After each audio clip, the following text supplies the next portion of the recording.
Jesus' life teaches us that nothing new comes unless there's a death of some sort.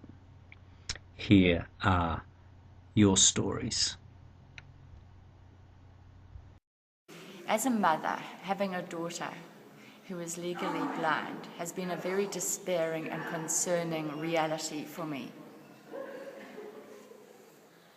So my death came about 2 or 3 months ago when I realized, as a leader of a business, rapidly growing business, that everything I was doing really was kind of myself on my own, and that I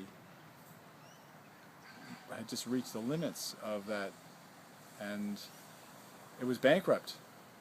Yeah, I think about my parents post-war. Dad fought in the war and Second World War, and we bore, as kids, we bore a lot of the stress of that.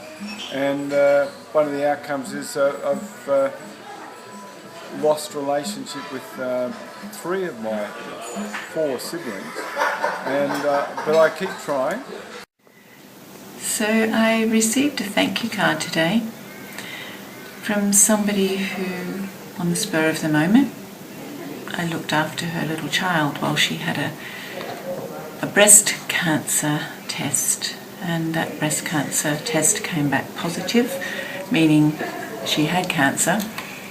She's now had surgery and she's in chemo, and she just sent me a thank you card for looking after her daughter, and that's my story. Yes, I suppose my Good Friday story is something I live with every day, with a partner who's not well and continues to suffer, and so I live with that suffering every day, so that's my Good Friday story. Nick Lockwood and I got knocked off our bikes a while ago, and the Western Australian Insurance Commission knocked back our claim. And Nick and I felt really hurt by that, and I have particularly, so much so that we've gone back and said why.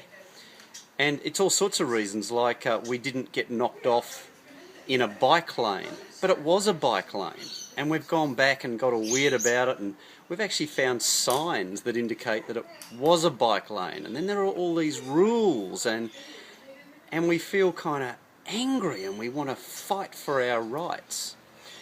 And it's interesting because in this situation, it's as though God has said, you just need to die to your rights in this one.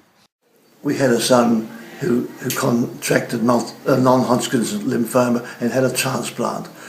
In the course of that, he developed renal failure. And one of the measures of renal failure is having creatinine go up, and it went up and up and up. Eventually, the physician said, tomorrow we're going to have to start dialysis, which would have meant that all of his bone marrow transplant he had would have been eliminated. I don't know about you, but after a really busy weekend, I was feeling absolutely exhausted. I've been working hard and had lots of family things going on, and also had a big assignment due at uni. I was driving in the car feeling absolutely shattered, wishing I could stay home and go to bed, and I just started feeling really low and started thinking about all the things I was doing and whether they actually meant anything, and whether I was making any difference to anybody, and whether it was, going in the right direction. So I just didn't really know what the next step was. I recently played a state grade tennis final up at Cottesloe Tennis Club in front of a couple of hundred people, and it was the biggest match of my tennis career. But unfortunately, I got a hiding in front of all those people, and that was the exact thing that I was trying to avoid, and it was hugely uncomfortable at the time. And there's nowhere to... It's a very lonely place, that situation, and I've been licking my wounds since that day, and it's been a real death for me. I walk into this workshop setting where there's a new group of people working together, and the first thing, I'm running 2 minutes late, the first thing that happens to me is the guy comes up who's facilitating the thing and says, okay, all of you, I want you all lining up, really enthusiastic, come into the room, announce yourself like it's the most exciting thing that's ever happened walking into that room. And I just thought, I just want to walk away now. Yeah. Well, I kind of lost my health I lost a lot of friends, and I lost kind of part of my brain, where this area doesn't really work, but I'm still here, and I lost so much stuff, but I think I have hope, and I'm getting better.